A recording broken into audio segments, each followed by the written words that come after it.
Hey YouTube, it's Ivy again. I wanted to go ahead and show you a commander deck build that I just, for the most part, finished up. I think there's a couple little modifications I'm going to add as time goes by, but I wanted you guys to have a good look at this, and I'm actually going to talk about the cards and the things that I put together here. I do give a little credit to this to a friend of mine named Ryan Labrie.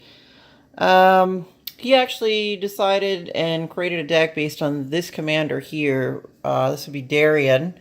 So let's just go ahead and just jump right into Darien here. Whenever you're dealt a damage, you create that many 1/1 white soldier creature tokens. Now, when he played this deck, I noticed that, he would damage himself and go ahead and create soldier tokens, which is kind of neat. I took that idea. I did modify some stuff. I added some extra that, and the others, changed up a few things. It's fundamentally a very similar deck with a few, modifications in here and a couple of updates. But I just wanted to go ahead and show everybody what I'm working on here and see what y'all think. So let's go ahead and get right into it.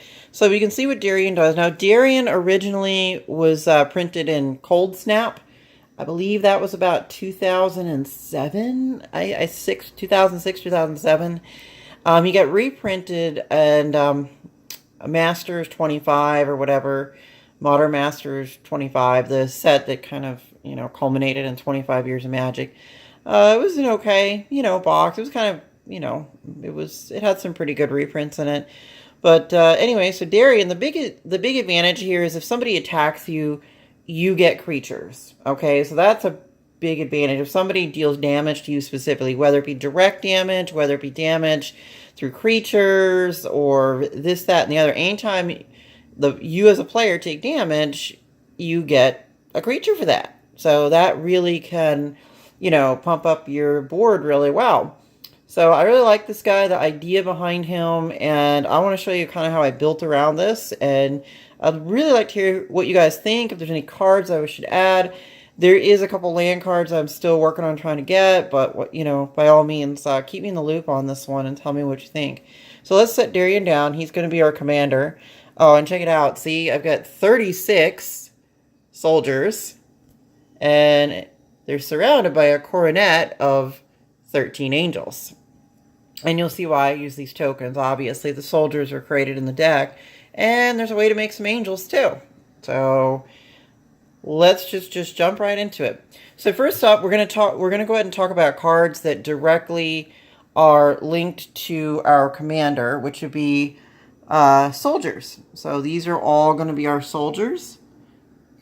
Okay, you can go ahead and take a look at those. And sorry about the glare. We're just going to grab one and we're going to check it out. So this soldier, Precinct Captain, first strike, whatever Precinct Captain deals combat damage to a player, put a 1/1 white soldier creature token into the battlefield. And he's only 2, so he can come out on turn 2 in a commander game. That's pretty awesome. You can't complain about that. And he hits somebody and you get a token right off the bat. I thought that was pretty cool. Let's go to the next card. We got Mentor of the Meek.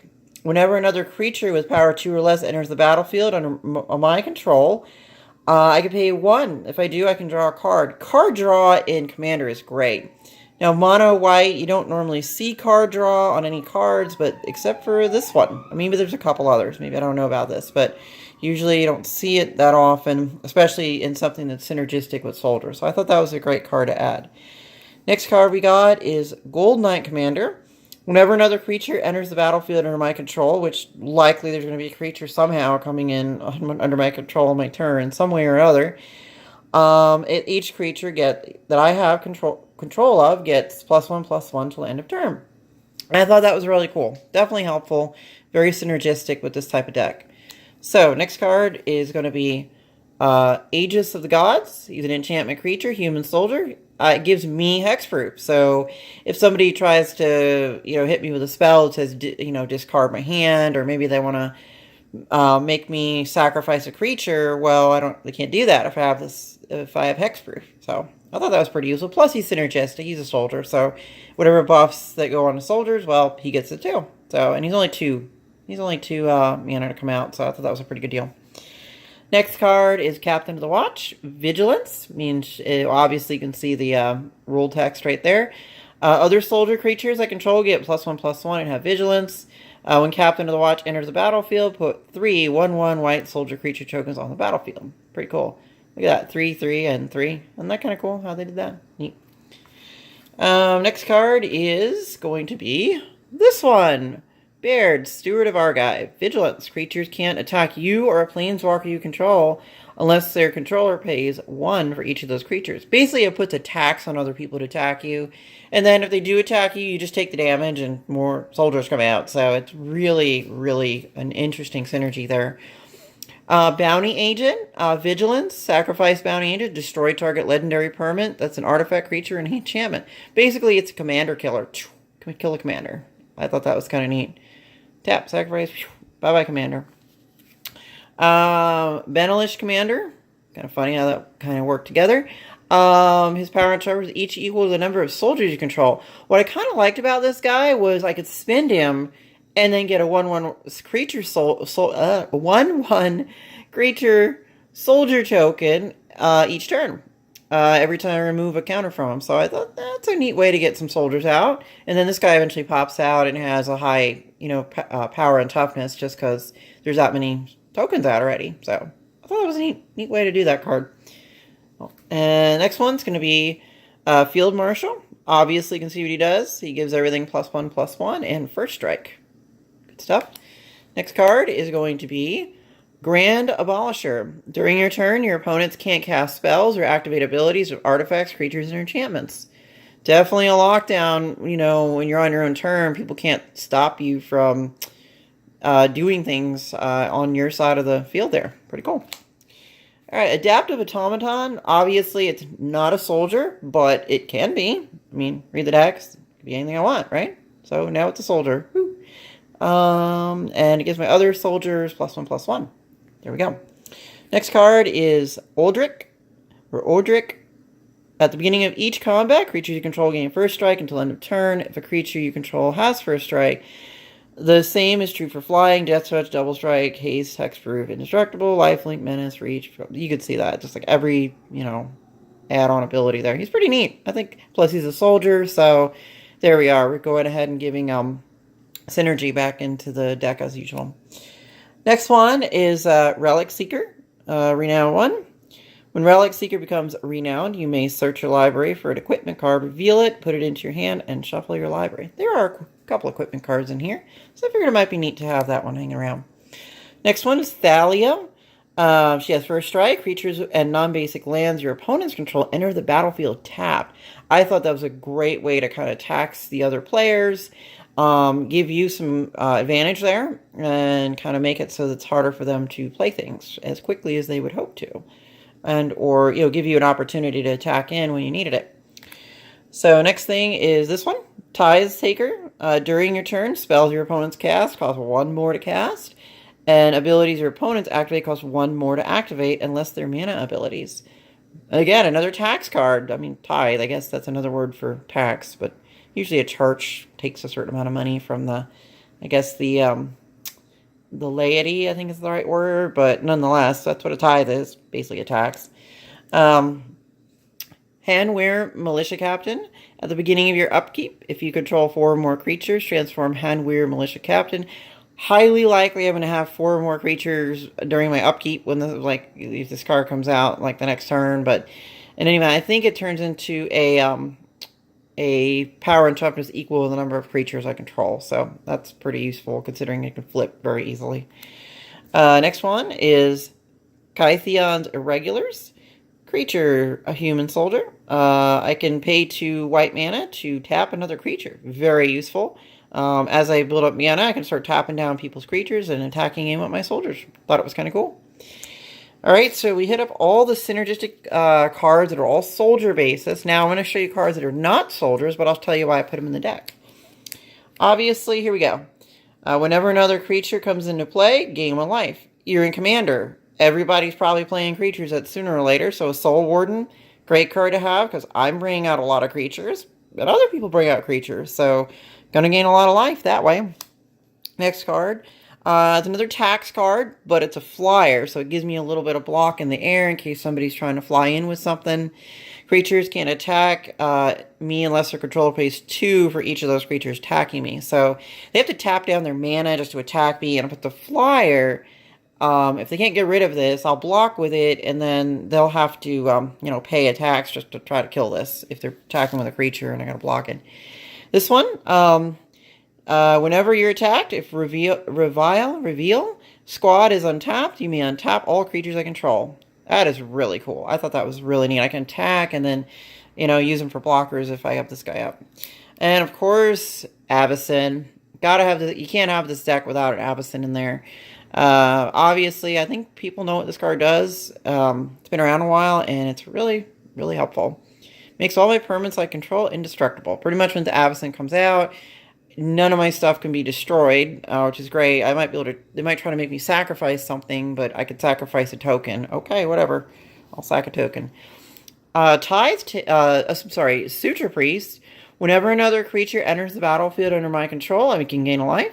Whenever a creature enters the battlefield under an opponent's control, I can have that player lose 1 life.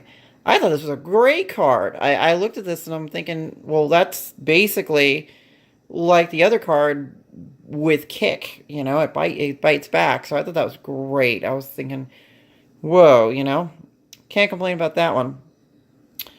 Next card is this one. It's a soldier, so technically it is synergistic.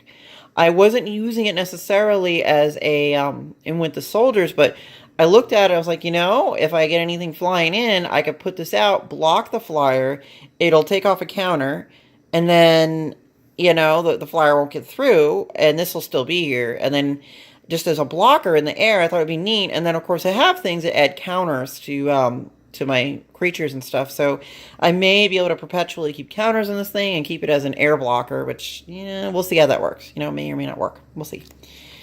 Next card, Angelic Overseer. Flying as long as you control a human. Angelic Overseer has hexproof and indestructible. I do believe there are plenty of humans here. Okay. Next card. This is in this deck, you gotta have this. I mean, automatically buffs all my creatures, +2/+2. And pretty much nerfs everyone else's creatures, -2, -2. Great card. Plus this Vigilance. Okay, that's cool. But the 2 abilities really are what make that one stand out. Next card. Light of the Legion. Flying Mentor. When Light of the Legion dies, put a +1/+1 counter on each creature I control. I think that's pretty awesome. So all my stuff gets counters if somehow someone wants to get rid of this flyer. If I use it. Now, here's a weird one, right? A Dinosaur. One of the new Ixalan cards. Flying. Creatures your opponents control enter the battlefield tap. I thought that was great. I was like, sure, they are tapped, so it taxes their ability to attack me as quickly as they would hope. Alright, so those are all our non-soldiers, except for the one card that does have a little bit of soldier on it. And I have 1 Planeswalker. I may add, what's it, Elspeth? I might put Elspeth in here. Kind of either going to go 1 or no Planeswalkers. I might throw an Elspeth in. She's got a ability on her that's really useful. But right now we have a Johnny. So he's been out a while. I could put a +1/+1 counter on each creature I control as is -1. Those creatures gain vigilance until end of turn. I think that's great. Very useful. And of course I can do a -6. That's pretty cool. I mean, I'm probably, with all my blockers, I don't think a Johnny's going to take too much damage unless it's direct damage, or if somebody tries to fly in on him and I don't have one of my flyers out. But if I can keep him out and get him up to -6, which would be like maybe 3 turns, I'd be able to pull that off. I could have a giant super creature with a power and toughness equal to my life total, which is amazing. Alright, so we got that. Now, let's jump right into Sorceries, so we can see how those play out. Obviously, you can see what it does. Making soldiers, that's the point.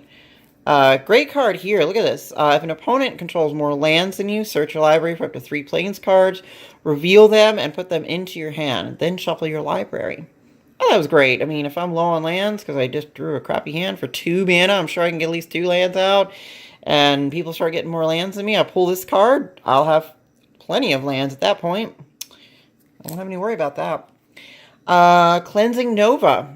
Destroy all creatures. Destroy all artifacts and enchantments.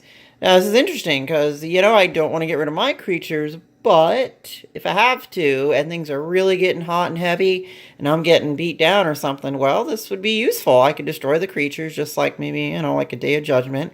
Or if if I'm playing a player that's just artifact heavy and Myr Battle Sphere and Paradox, whatever, you know, they're just playing tons of artifacts. Well, bye-bye. Good, no more artifacts. That's so annoying sometimes when people play those. Martial Coup. Obviously, you can see what it does. It makes soldier tokens. What else would it do? Why wouldn't I not have that in there? It's a great card. Mass Calcify. Well, obviously, since all my stuff is white, I imagine that bye. Okay, I'll just me. I'll be left. If well, granted, there could be other people playing white things, but this should pretty much wipe out a lot of other stuff and keep a lot of and obviously keep my stuff protected. So useful. Next card is, let's see here. We got tap all non-white creatures. So you can see why I put that in there. Once I get a lot of soldier tokens out, I can just, you know, tap them or I'll tap everybody else's stuff and then I'll just swing in for a lot of damage. Next card is Regna's Sanction. For each player, choose friend or foe. It's the Battle Bond card. Each friend puts a +1/+1 counter on each creature they control. Well, that would be me. Each foe chooses one untapped creature they control and taps the rest. Beautiful. Again, another card that gives me a chance to swing into my stuff, plus get a buff of +1/+1. Can't complain about that. Next card is Deploy to the Front. Obviously, you can see what it does. It makes creature tokens. I can basically double my amount of creatures on the battlefield. Double. Yep, that's pretty cool. All right, next card. These are just instants. Path to Exile is pretty nice to have. Just get rid of something that's really a pain in the butt for 1 mana. Can never complain about Path. All right, so we got Congregate. Target player gains 2 life for each creature on the battlefield. If my life total is getting kind of low and I got a lot of guys, play this. Life's back up to whatever it could be. It could be like 50 or 60 or something. Who knows? So I've got that. Now we're about halfway through this deck. We're going to hit up the enchantments. You can see these quite a few here, but you'll see why I put them in there because they're very fascinating and interesting. Hopefully you will see where I'm going with this. Cathar's Crusade. Whenever a creature I control enters the battlefield, I put a +1/+1 counter on each creature I control. Very useful. Next, we got Mobilization. Soldier creatures have Vigilance. You know, you can see why I'm doing this. A lot of these cards have added benefit of Vigilance. But if I just don't have a card that gives me a soldier token in some way, I can just at least use the activated ability on this card to get me a soldier token. Good stuff. Ghostly Prison. Just tax. That's all it does. It just taxes people. And I love this card. It's a mono white deck, so I couldn't put, there's a blue card, I think Propaganda, that messes with that mechanic too, but I just love taxing people, making it harder for them to try to kill me, you know, and yeah, so I like that. That's cool. All right, next card is going to be Valor and Akros. Whenever a creature enters the battlefield under my control, creatures I control get +1/+1 until end of turn. Very useful. I'm sure a lot of creatures will be coming in. Multiple creatures may come in, so I'll get multiple +1/+1 benefits from that. All right, True Conviction. Creatures I control have Double Strike and Lifelink. That's so useful. I mean, that's just Double Strike and Lifelink. High mana cost, but I'm pretty sure I'm going to be able to get the mana on this deck the way I want.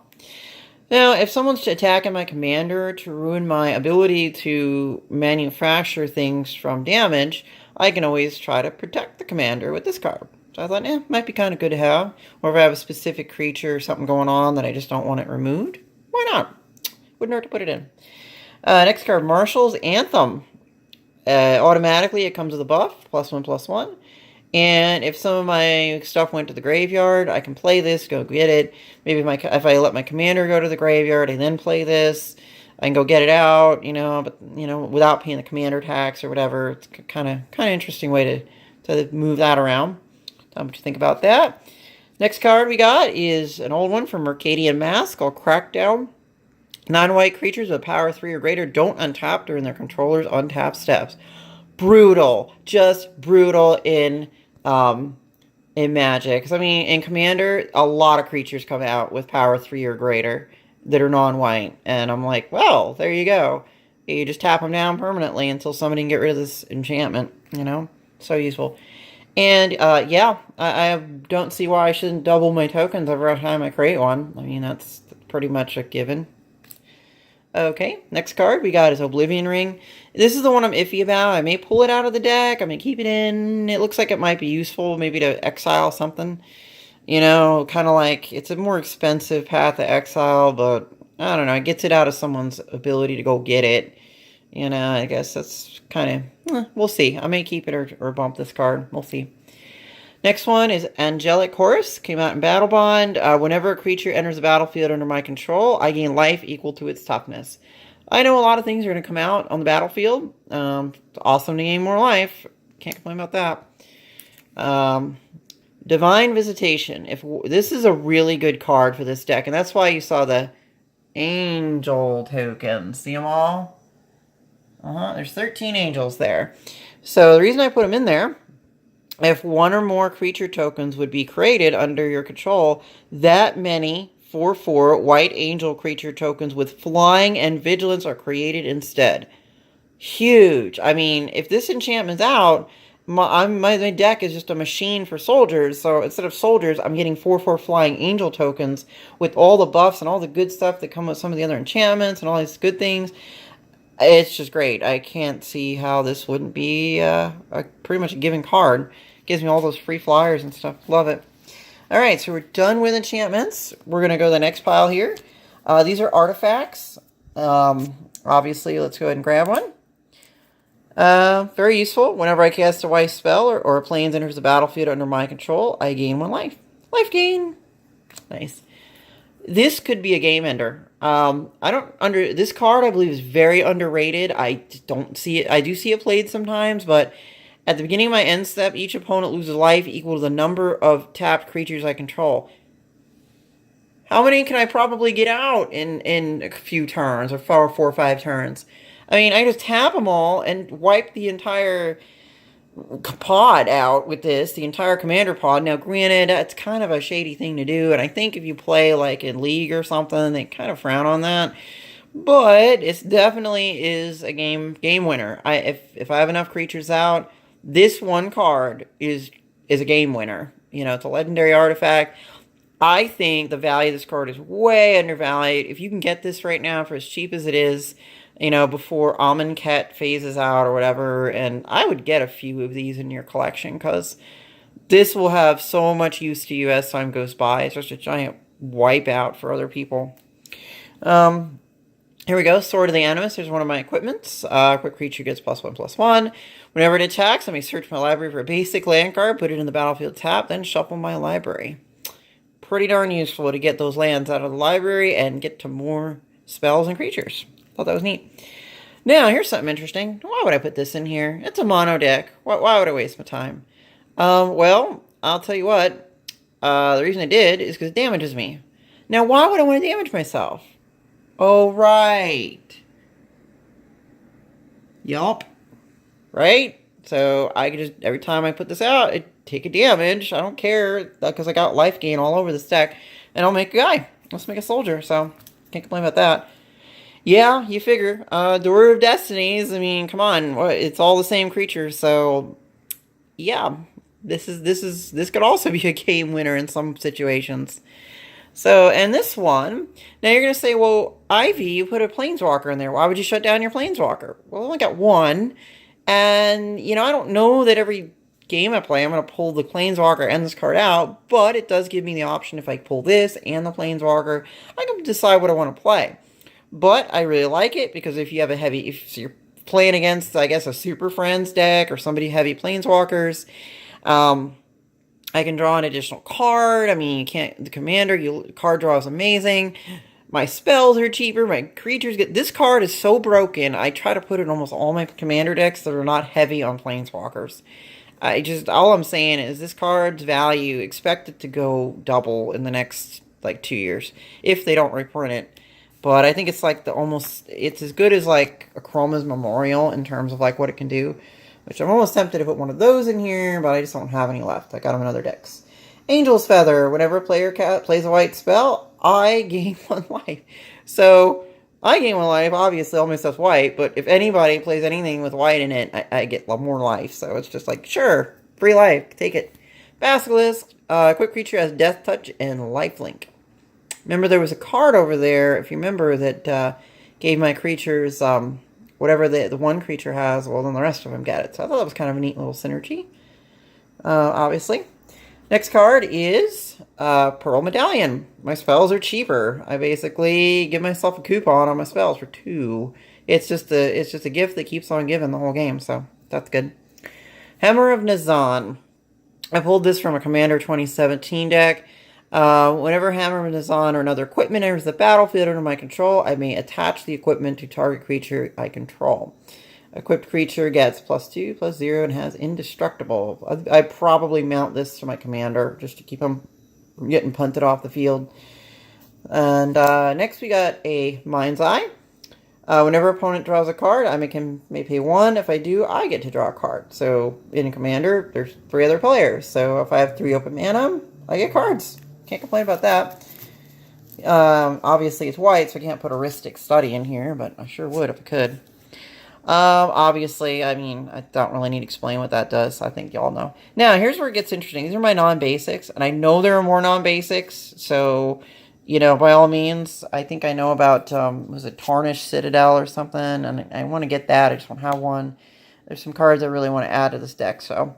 Alright, so the first one is A Darker Waste. The reason I picked this was because it damages me. You know, I tap it, it damages me, gives me a guy. Tap it, gives me a guy. Obviously. Ancient Tomb. Old school Ancient Tomb. They reprinted this, I think, a couple times, and it became one of those, like, Masterpiece Edition cards or whatever. But, obviously, you can see why I put it in here. It damages me for 2 again, and, well, there you go. It damages me for 2. Kjeldorian Outpost. So Kjeldorian Outpost is from Alliances. This is like from 96. See? 1996. Old card. When it comes into play, I can sacrifice a plains or I can bury this, which, whatever. It allows me to create a token into play. If I have no other way of making tokens and I just have this land, at least I get 1, or I can, you know, tap, pay more and get more tokens or whatever. See what I'm going? See where I'm going with that? Oh, it was a good ad. Next, we got Forge of Heroes. You can see what it does. It does things that allows me to add a counter on my, +1/+1 counter on a creature, or loyalty counter Planeswalker. Obviously, Commander's a creature. Another damage land. I guess these are called pain lands or whatever. Whatever. I'll take the damage and get a free guy. That's cool. And then I can damage myself again if I want to. Another land so I can get free guys out. And then Karoo, I just stuck it in here. It gives me some, you know, gives me a little bit of mana ramp there. Tap it and I get colorless and a plane. So pretty good. So that is the whole deck. I hope you guys enjoyed seeing what I was up to. Now obviously those are basic lands. So as you can see, I hope you learned a few things about this deck. If you have any suggestions, feel free to leave them in the comments. Tell me what you think about this particular build. If there's more synergy you think I should throw in here. I was thinking about putting in Swords to Plowshares, maybe some other stuff. You know, you can kind of see where I'm going with it, obviously, from all the things that we've talked about so far. But you know, if you have any ideas for me, I would love to hear them. And you know, I enjoy your feedback and, you know, constructive criticism, you know, congratulations, all that kind of stuff. So, guys, feel free to leave comments. It's been real. You know, I hope you enjoyed my commander deck, my Darien, King of Kjeldor. I believe I'm saying that right, I hope. But I hope you enjoyed my deck, and you have a wonderful and amazing rest of your day. Bye-bye.